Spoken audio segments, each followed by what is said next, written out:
Espace TV.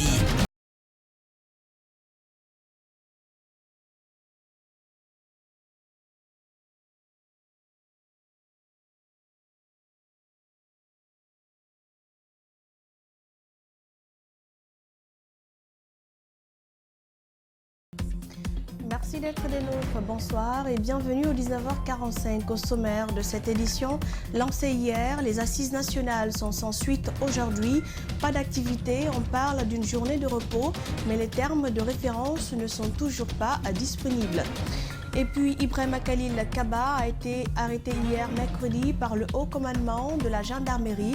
On reproche à l'ancien ministre la publication d'un audio dans lequel on entend l'ex-président Alpha Condé donner des directives aux militants de son parti pour leur silence radio du côté des autorités.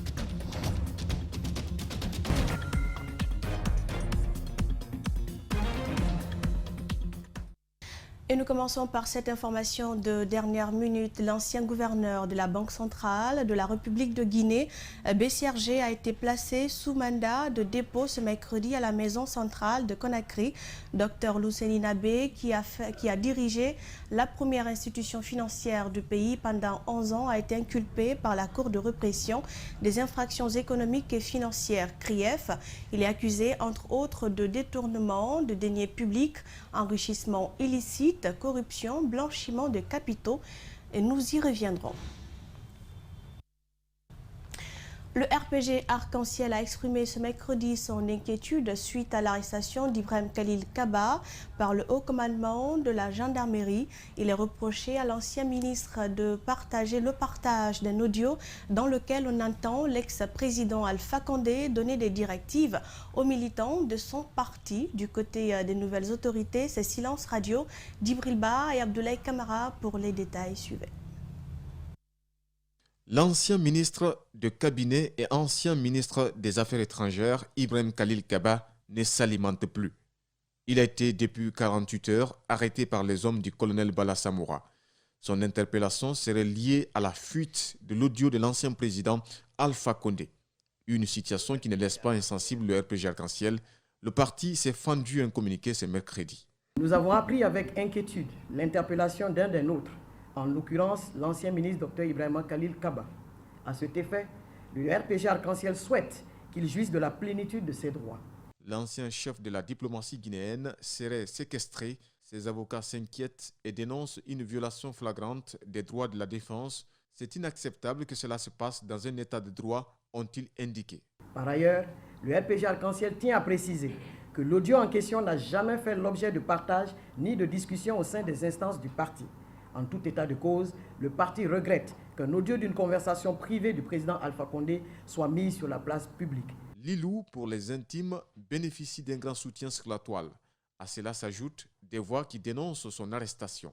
Il ne serait pas seul. Le médecin personnel de l'ancien président, le colonel Mbemba Kaba, a été également interpellé dès son retour d'Abu Dhabi. Le médecin de l'ancien opposant historique aurait soutenu que son patron était consentant pour être enregistré et que c'est lui en personne qui a envoyé l'élément sonore à Lilou et à Kassouri à travers un proche de ces derniers. L'arrestation des deux intervient avant la tenue de la convention du RPG Arc-en-Ciel programmée le 31 mars prochain. Je vous le disais à l'entame, les assises nationales lancées ce lundi par le chef de l'État suscitent déjà interrogations et inquiétudes. Aucune visibilité sur le déroulement des activités. Les thématiques et l'organe qui va diriger les assises nationales sont encore méconnus du grand public. Curieusement, au lendemain de son lancement officiel, pas d'activité. Mamadou Kalisso et Ibrahima Souri-Sengsouma pour les détails. Le chef de l'État vient de lancer un projet sans pilote. Les tempêtes et les orages qui obscurcissent l'horizon risquent de compromettre l'atterrissage à bon port des assises nationales. Pourtant, elles font partie des promesses phares du colonel Doumbouya au lendemain de son putsch. Des promesses allant dans le sens de la justice, du pardon et de la réconciliation nationale. Mais entre le discours et l'acte, l'écart est encore grand. C'est ce qui nous a amené effectivement à réagir pour dire qu'on attendait mieux. Maintenant, qu'est-ce qu'il faut ? C'est inviter tous ceux qui sont de près ou de loin associés à cela, n'est-ce pas, à se mettre au travail pour que dans la journée d'aujourd'hui, ou tout au moins ce soir, il y ait plus de lisibilité par rapport à ces assises, parce qu'elles sont importantes. Des crimes de sang et économiques ont été commis, des victimes narguées par les bourreaux, des frustrations, des espoirs déçus.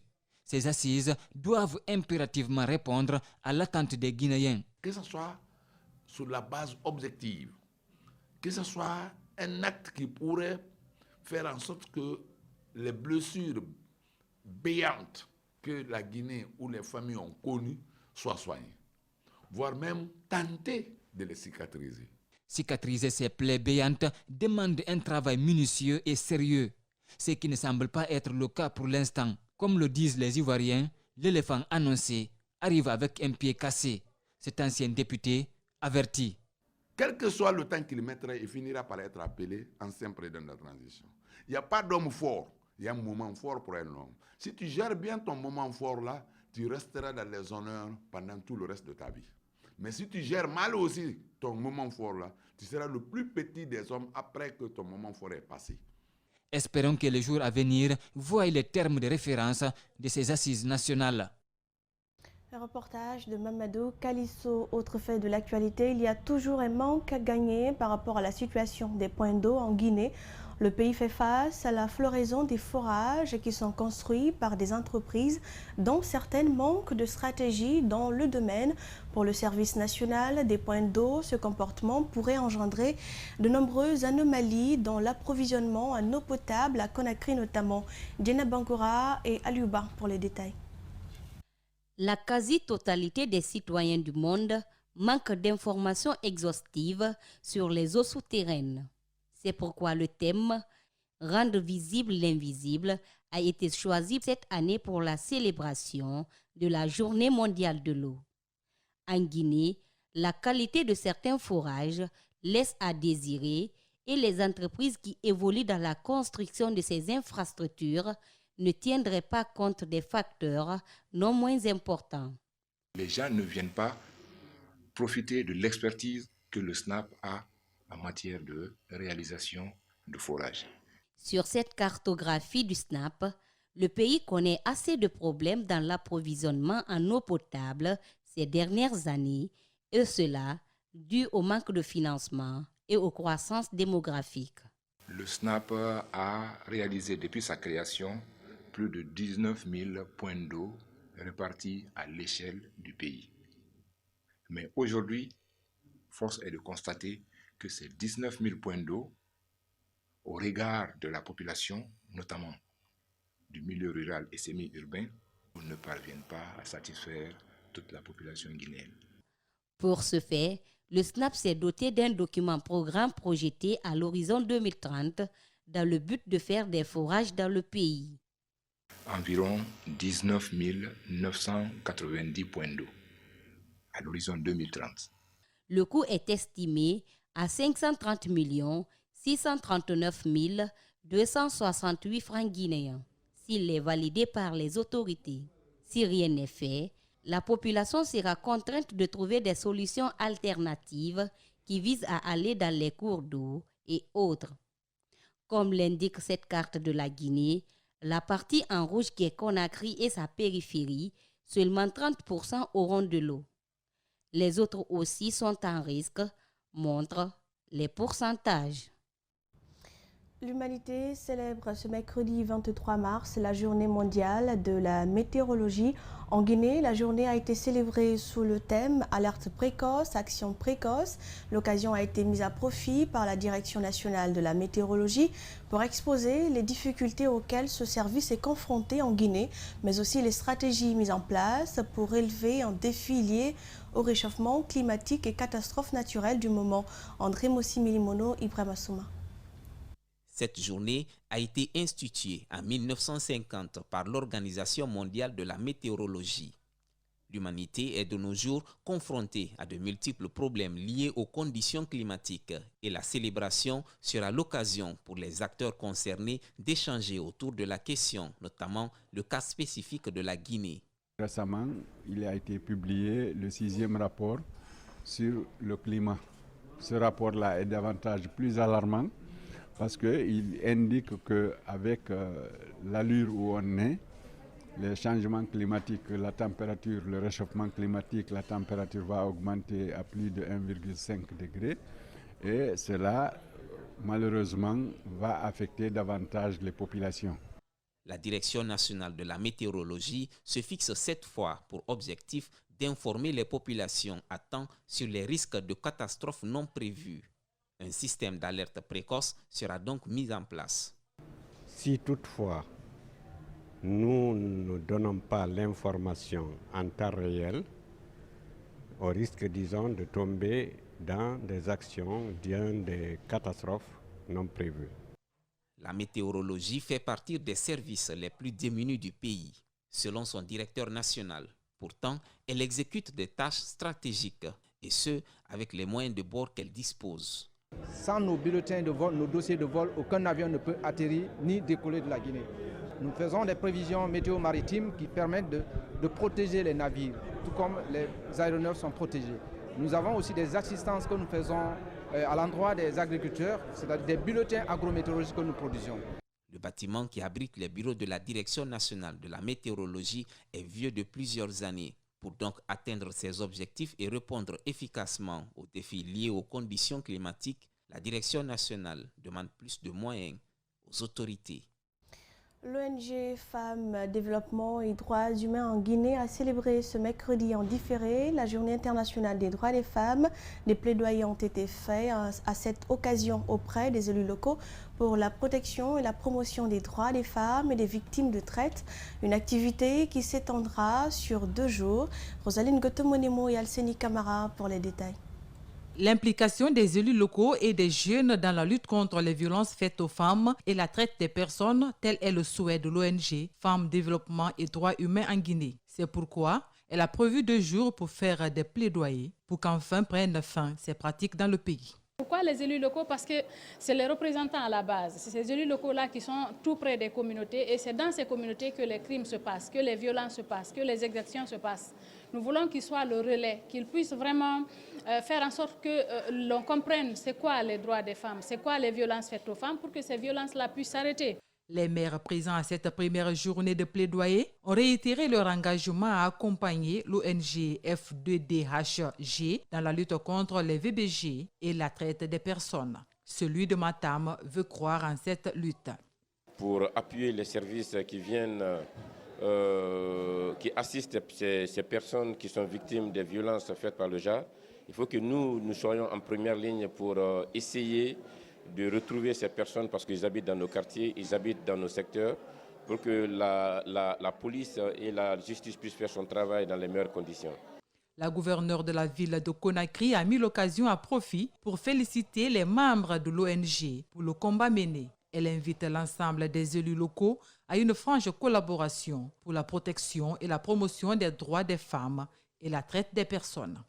Je voudrais inviter l'ensemble des autorités locales ici présents et à travers elles, la population de la ville de Conakry, à une franche collaboration avec les acteurs sur le terrain. À l'occasion, un panel a été organisé. Pour la directrice générale adjointe de l'OPROGEM, ces 2 jours de plaidoyer permettront certainement d'impliquer tous les acteurs pour la protection et la promotion des droits des femmes et des victimes de traite. Autre volet dans cette édition, la Guinée dispose désormais d'une école virtuelle grâce à un jeune étudiant diplômé. Ali Badara Sano, c'est son nom, a développé une application d'apprentissage des cours dispensés par des professeurs d'ici et d'ailleurs dénommée e-learning. Cette solution est une contribution à l'innovation du système éducatif, mais son développeur a besoin d'accompagnement pour la rendre beaucoup plus performante. Nos reporters Justin Leno et Meshak Sandar Kourma sont allés à sa rencontre. Suivez. Voici e-learning, une plateforme d'apprentissage des cours en ligne différente des autres, quel que soit votre niveau d'études selon son développeur. Élèves, étudiants ou cadres peuvent désormais utiliser cette école virtuelle créée par Ali Badara Sano, diplômé en génie logiciel de l'université guinéenne. Pour sa création, il a fallu 2 ans à ce jeune homme qui a démarré seul dans sa chambre, nous confie-t-il. Donc j'ai développé cette plateforme avec mon équipe, une plateforme de virtualisation des cours proposés par des professeurs guinéens dénommé e-learning. Donc sur e-learning, vous allez trouver pas mal de formations, notamment la formation en co, qui sont la formation en anglais. Donc, en résumé, l'étudiant ou l'élève peut trouver toutes les formations vraiment indispensables. Grâce à cette application, des apprenants qui la disposeront pourraient recevoir des notifications instantanées dès qu'un professeur déclenche son cours en direct. E-learning renferme aussi une bibliothèque virtuelle. Lorsque l'étudiant veut chercher, veut trouver l'œuvre de Cheikh Amadou Hampâté-Bâ, donc il peut trouver cette œuvre dans la bibliothèque virtuelle de e-learning. L'application est utilisée avec ou sans connexion Internet, un avantage de plus qui vient aider les apprenants de classe moyenne. Mais comment avoir accès? Avoir l'adresse email pour pouvoir avoir accès à la plateforme. Ensuite, vous allez vous inscrire pour créer un compte comme sur Facebook. Et ensuite, vous accédez à votre compte et à beaucoup de formations. Aujourd'hui, le jeune développeur veut que son projet soit accompagné par les autorités, car innover le système éducatif guinéen a toujours été son rêve. Un appel au ministre de l'Éducation préuniversitaire, au ministre de la formation professionnelle, de venir vraiment voir ce projet. On peut faire plus que ça pour offrir vraiment un espace d'apprentissage convivial à la Guinée. Dans quelques temps, l'application e-learning sera disponible sur Play Store et Android, puis téléchargeable. Le jeune développeur Ali Badra Sano travaille quotidiennement à cet effet. Et puis la deuxième édition du Salon de la lecture a été lancée ce mercredi à Conakry. C'est un événement littéraire qui a pour objectif de valoriser le livre et la lecture. Cette année, des participants sont venus même de l'intérieur du pays. La coordinatrice de l'événement, Kadiatou Kaba, compte associer la jeunesse à la promotion du livre et la lecture. Justin Leno, Méchac Sanda Kourma. L'acte 2 du SALEC se tient sous le thème « Le livre au service du développement durable ». Comme chaque année, Kadiatou Kaba se fixe pour objectif de promouvoir autrement le livre et la lecture en regroupant du monde. Le SALEC, ce que nous aimons surtout, c'est que c'est un projet concret. En seulement 2 ans, on peut vous dire avec exactitude qui sont ceux qui ont vraiment lu un document. Cette année, 6 régions administratives participent au Salon de la lecture. 36 candidats ont quitté l'intérieur du pays pour lire et interpréter le contenu des œuvres comme Dramus de l'écrivain Kamara Laye, L'Enfant Noir. Vous savez que nous sommes à une période de transition et tout, et on a toujours parlé de ce fameux lion noir. Toutes les fois qu'on a eu des présidents noirs, on a toujours fait allusion à ce lion noir, et on a fait cette mise en scène de ce document, espérant bien sûr qu'il s'agit enfin du lion noir tant recherché. Mais au-delà, vraiment, c'est d'immortaliser Laye Camara, qui est quand même une icône littéraire, une icône de la littérature en République de Guinée. Ablaye Mbaye est ambassadeur du SALEC 2022. L'artiste est convaincu que la lecture est l'un des facteurs du progrès d'une nation. On doit tous se mettre à la lecture parce que ça va nourrir l'esprit aussi. La jeunesse doit alors s'intéresser à la lecture considérée comme nourriture de l'esprit, et c'est l'appel lancé par Fasseli Dumara, président des écrivains de Guinée. La lecture fait voyager, elle libère, elle permet d'accumuler des connaissances utiles à la destruction de tous les défis qui se présentent à un individu. Le Salon de la lecture est un événement littéraire qui est organisé tous les ans. L'année dernière, ce sont 3000 jeunes qui sont rentrés chez eux, chacun avec un livre. Cette année, le SALEC se tiendra du 23 au 26 mars 2022. Et voilà, c'est la fin de cette édition. Merci à vous pour l'attention et l'intérêt. Les infos reviennent à 22 h. Portez-vous bien et très bonne soirée sur Espace TV.